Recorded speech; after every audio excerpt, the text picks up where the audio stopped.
বিকালে খেললাম ফুটবল, সন্ধ্যায় বাজারে যায় খেলাম পেঁয়াজি।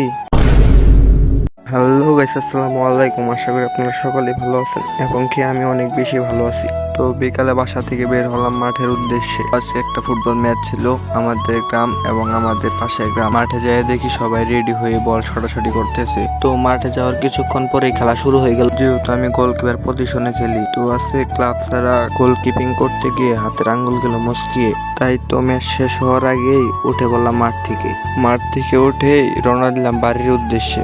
আর হ্যাঁ, কে কোন পজিশনে খেলেন আপনাদের এলাকার হয়ে অবশ্যই জানিয়ে যাবেন কমেন্ট বক্সে। তো বাড়িতে যায় ফ্রেশ ট্রেশ হয়ে বের হতে দেখি সন্ধ্যা হয়ে গেছে। তো চলে গেলাম বাজারে, আমি আর আমার এক চাচা মিলে। বাজারে যায় বিকাশের দোকান থেকে তুলে নিলাম টাকা। তো টাকা তুলেই চলে গেলাম বড়ার দোকানে। পরে দোকানে যেয়ে 4টা বড়া নিলাম। বড়া নিয়ে দুইজনে খেলাম, খেয়ে রওনা দিলাম বাড়ির উদ্দেশ্যে। সবাই সুস্থ থাকবেন এবং ভালো থাকবেন।